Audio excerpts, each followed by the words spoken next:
final menciptakan gol lawan Nippon di malam hari ini. Pemain kelahiran Satu pertandingan membuat pelatih Vietnam dan Thailand mengubah pandangan mereka tentang futsal Indonesia selamanya. Malam itu Jakarta seperti berhenti bernapas sejenak.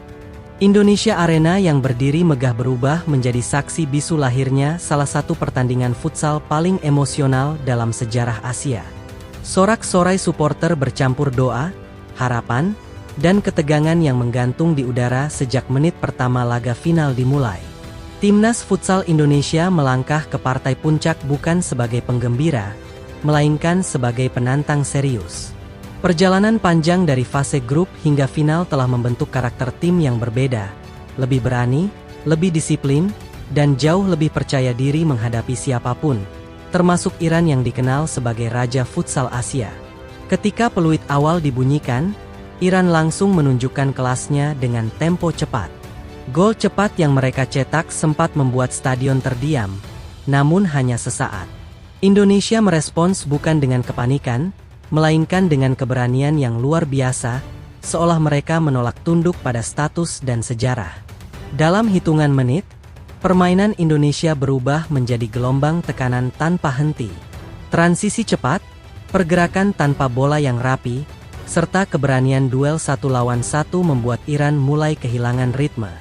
Gol demi gol Indonesia tercipta dan atmosfer Indonesia Arena meledak dalam euforia yang sulit dilukiskan dengan kata-kata. Keunggulan Indonesia membuat para pemain Iran tampak gelisah. Ekspresi di bangku cadangan mereka menunjukkan tekanan yang jarang terlihat pada tim sekelas Iran. Untuk pertama kalinya dalam waktu lama, sang penguasa Asia dipaksa bertahan secara total oleh tim dari Asia Tenggara. Babak pertama berakhir dengan skor ketat, menandakan bahwa laga ini jauh dari kata selesai. Di ruang ganti, Indonesia membawa keyakinan bahwa mereka benar-benar bisa menulis sejarah, sementara Iran dipaksa memutar otak untuk keluar dari tekanan yang belum pernah mereka hadapi sebelumnya. Babak kedua kembali menyajikan drama. Iran mencoba bangkit dengan pengalaman dan ketenangan, namun setiap kali mereka mencetak gol, Indonesia selalu menjawab. Mental baja yang ditunjukkan para pemain Garuda membuat publik Asia mulai menyadari bahwa ini bukan sekadar kejutan sesaat. Ketika waktu normal berakhir dengan skor imbang, ketegangan mencapai puncaknya. Tambahan waktu menjadi panggung pertarungan mental dan fisik.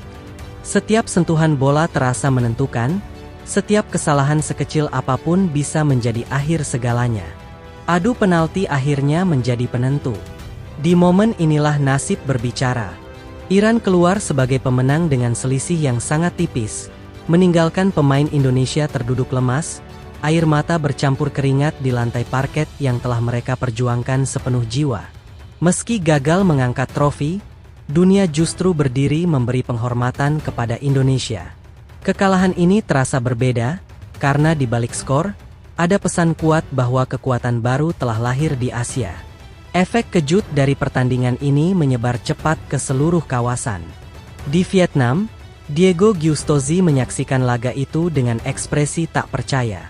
Seorang pelatih dengan pengalaman juara dunia pun mengakui bahwa apa yang ia lihat malam itu adalah sesuatu yang belum pernah terjadi sebelumnya. Giustosi menilai Indonesia bukan hanya bermain bagus, tetapi mendominasi secara taktik. Baginya, jika bukan karena adu penalti, mustahil Iran bisa keluar sebagai juara. Indonesia dianggap telah mendikte jalannya pertandingan dan menghancurkan mitos tentang ketangguhan Iran. Ia menyoroti bagaimana pemain Indonesia bermain tanpa rasa takut, menekan terus-menerus, dan memaksa Iran melakukan kesalahan-kesalahan yang jarang mereka lakukan. Menurutnya, ini adalah tanda jelas bahwa Indonesia telah naik kelas. Di Thailand, reaksi serupa datang dari Rahpol Sainet Ngam. Pelatih yang terbiasa berada di puncak Asia Tenggara itu mengakui bahwa ia menyaksikan pergeseran kekuatan yang nyata. Indonesia, menurutnya, telah mengubah peta futsal Asia. Rahpol menyebut intensitas permainan Indonesia sudah berada di level dunia. Tekanan yang mereka berikan membuat Iran kesulitan bernapas, sesuatu yang jarang terjadi pada tim sekelas juara Asia. Ia menegaskan bahwa keberhasilan Indonesia bukan hasil keberuntungan. Ada revolusi serius yang sedang berlangsung, terlihat dari kombinasi kecepatan, pemahaman ruang, dan kedisiplinan taktik yang matang. Pengakuan dari dua pelatih top Asia Tenggara ini menjadi legitimasi paling nyata. Indonesia kini dipandang bukan lagi sebagai tim potensial, melainkan sebagai kekuatan yang harus diperhitungkan oleh dunia. Di balik kegagalan meraih gelar, Indonesia juga mencatatkan sejarah melalui Ahmad Habiebie. Penampilannya di bawah Mister Gawang menjadi salah satu faktor utama Indonesia mampu bertahan hingga adu penalti. Habiebie tampil luar biasa sejak fase grup. Refleks cepat, keberanian dalam duel, dan ketenangannya saat ditekan pemain kelas dunia membuatnya menjadi tembok kokoh bagi gawang Indonesia. Di semifinal melawan Jepang, ia menjadi mimpi buruk bagi para penyerang lawan. Penyelamatan demi penyelamatan krusial membuka jalan Indonesia menuju final dan mempertegas kualitasnya sebagai kiper elit Asia.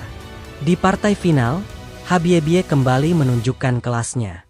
Berkali-kali ia menggagalkan peluang emas Iran, memaksa lawan frustrasi dan kehilangan kesabaran.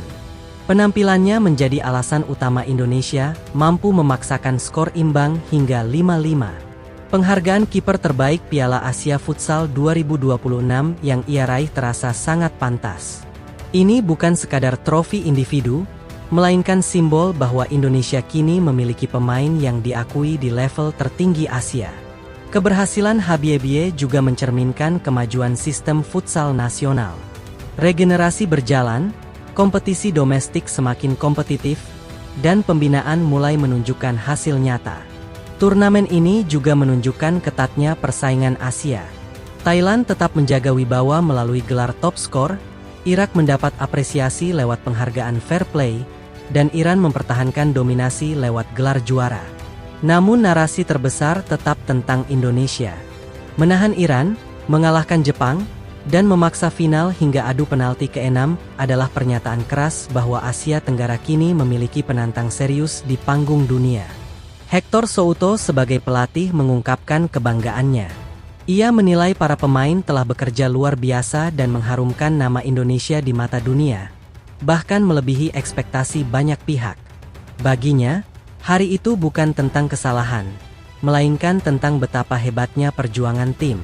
Indonesia membuat seluruh dunia futsal bersimpati dan memberikan dukungan moral. Ketika lampu Indonesia Arena padam dan penonton mulai meninggalkan stadion, sebuah era baru justru terasa dimulai. Indonesia mungkin belum juara, tetapi rasa hormat dan kedekatan lawan telah mereka dapatkan. Piala Asia Futsal 2026 akan selalu dikenang sebagai titik balik.